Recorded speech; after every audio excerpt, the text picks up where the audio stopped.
Hello, this is Gerald van Was. There is a way to understand the letter orientation with A better thanks to the Katakana characters that combine the sound of A with consonants. And there's a logic behind it, and thanks to this logic, you can also understand in which way we can combine the letter A, how meaningful this is, and it's all related with the way of thinking that is used by using the letter A. And the backing of the theory that I will use is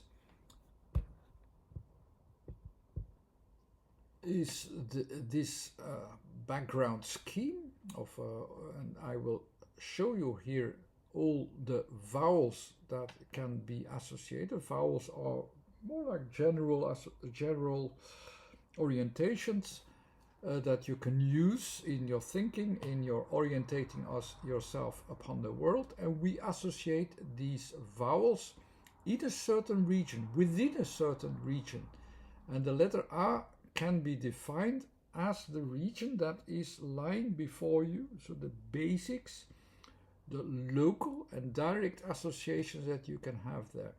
Of course, there are other letters associated there as well. In the numerical order, they have the first 9 letters are orientated also in space, and they are in even definable by horizontal, vertical, diagonal, and all these combinations in the middle around it, the side.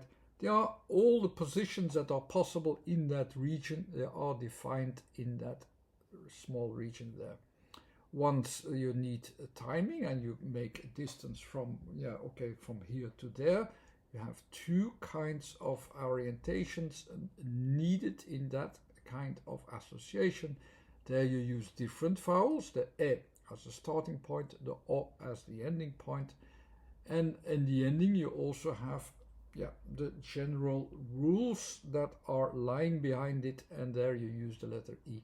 These are the vowels as, let's say, different spaces of associations that you use, and they are very well presented here. The Katakana script is only in the position of the timing, so you need the position, to know the position, what you need to do when things are changing or are in relationship with others and so on.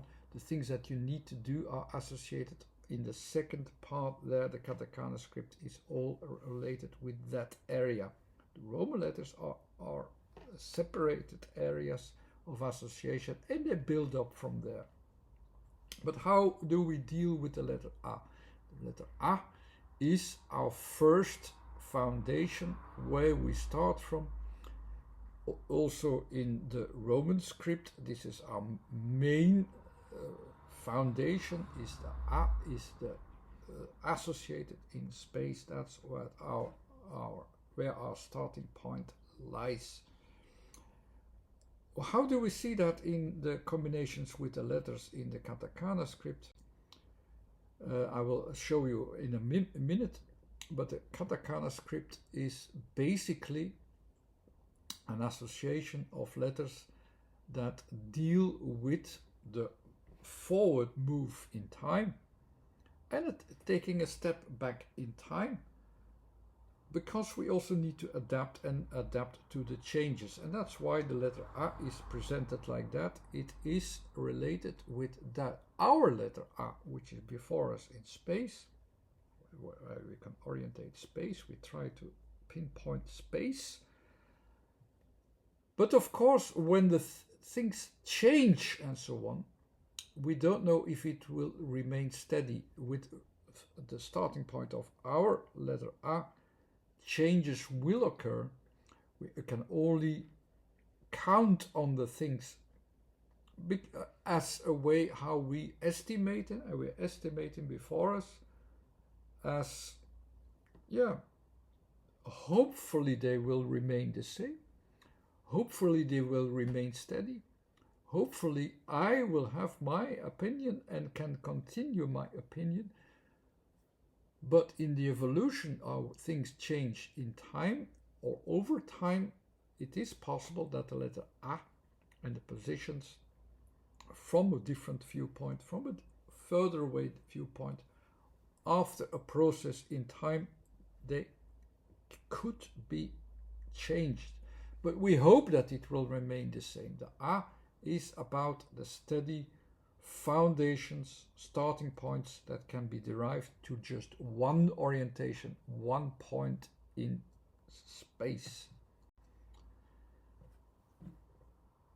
The posture for the association for the letter A in the Roman sense, we think that we also have to associate also man as someone who is steady. You can always see that when we make associations, even with chakras and all these things, people always show a steady person, stable, and not moving, direct.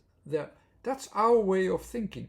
Actually, reality is about movement, is about changes, and it is a completely wrong way to understand things well if we keep that idea intact, that things have to be stable and steady.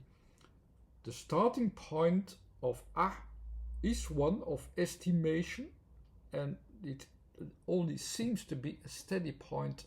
We try to find confirmations, but actually we have to experience still life how it is, the changes how they are.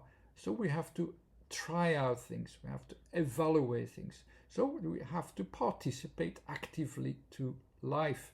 And this forward move and one step back is what is already in the background in the Japanese and Chinese scripts. They go actively into life and deal with the changes that can occur and will occur, and they will deal with it. Here are all the postures that are possible. So with the A as a steady point, an active starting point, it will try out, and at some point it will succeed, at another point it will not. So it will be a path of yeses and nos. The A is actually, with its combinations of the other characters, of the consonants, a constant variation of the yeses and nos that it can have. The A itself is the yes to I'm going to this active life. And when it does, it takes a risk, it's engaged. And how is it engaged? It is engaged in Ka, as you can see there. It is the forward move, and it's pinpointing it to a certain direction. It's engaging itself. If it deals with everything, it has to halt also a while. So it has to deal with positions. So its a position is one step back. It's a withdrawal. So the first is Ka. It's the question and answer and changes all the time. Sa is a step back and sees what is needed in the background, what is needed as an effect, what is needed that we deal with it, what's the rhythm of things, and so on. All these things are associated with Sa. It's that no part at that point. When this is a learning process, so you go from to the active life, you engage with Ka, you withdraw quickly with Sa. So it means it deals with with all the rhythms and everything which is there, and then it can make a decision between the yeses and nos. It can make a decision of estimation, and that's the yes and no estimation with Ta. You can see it and you can recognize the characters in the Japanese script in a way, how I expressed it here, that you can also learn them more quickly and understand them more quickly. What's the next thing you can do is this stepping back. The real stepping back is the na, which is a follow-up of what you see. A real step forward to jump into everything that you see that is viable, that is useful. It's ha, that's the opportunity. You jump into it. You can distinct things. You can jump from one thing to another. It works in that way. That's the ha. Then you have the kind of combinations of yes and no, which are a bit weird, because the no can also be a yes and the yes can be a no. What's that? How how can you understand that? For instance, when the no is a yes, means that you have to say yes to no.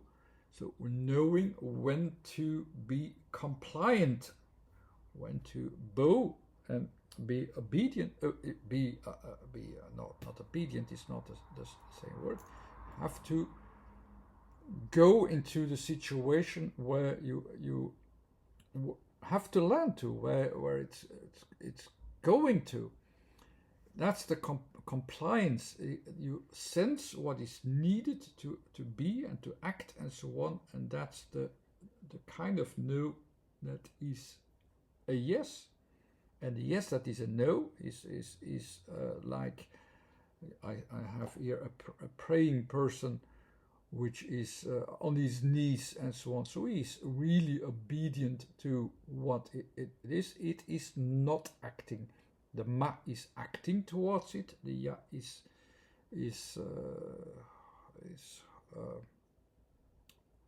not acting is not the right word.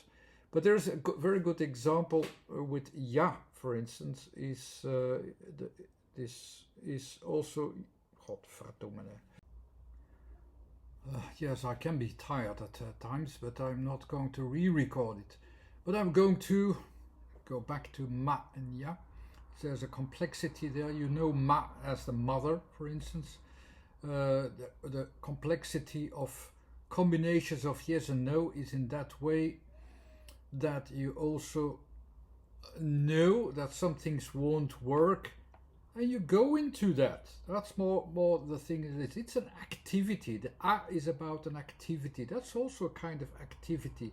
It's an activity in which you do not win anything also. You're compliant. That's what it is. You're not winning anything, but you're in a way, by knowing that you comply, it will work. The other way, another example with ya was, for instance, that it is uplifting certain values for a longer time, and you are obedient to them. So in a way, you say, okay, yes, normally it would have been ended for someone, or so, but you accept. So some things occur longer in focus, longer in respect. So that can be used longer as well. So you're not really being active in that part as well. So that's the complex part of that. So there's an activity there, but you accept it also in a slightly passive way, that it is something to be obedient to because it's there. It doesn't ask your activity, but your activity is a kind of acceptance that these are also the things where you don't have to jump in, you don't have to take the opportunity. So these were two kinds of more complex activations of participations in which you actually withdraw as from your ego a little bit towards these situations. When you can, the combination of all the combined things that you can do with a, that kind of activity, if you succeed, it ends in the conclusion with the last letter with r, and that's the activity of what it is, and it can, you can associate it of it. It will, you will can take a step up with that. That's how you can associate that character there. The wa is the opposite of a. A is the activity. Wa is then the passivity as a way. So there is also a way you do not have to participate in everything immediately. So just like in ma and ya, it's indirect indirect participation, but there can be a kind of no posture. So you keep it, you keep your activity, your participation in a passive way. So, but it's also a way of participation. You participate in what is still there, and you accept it. You accept it as a reality. The wa is the leftover reality where you don't have to do anything. It's what it's there. It's still there. That's also a way how to associate wa or the activity of a to wa. It's all about yin yang balances, and these activities of participations are about an awareness with the a, which always gives you a little bit of a choice, like, okay, I see it partly, what shall I do? How shall I participate? Shall I participate or not? You have to balance that out a little bit, and that's what the a is about. So I hope these were helpful, not only to understand what you can do with the a as a thought process and how these thought processes are used in words as well, and how these characters, these Japanese characters, can be understood from that foundation onwards. Okay, thanks again for watching. Bye.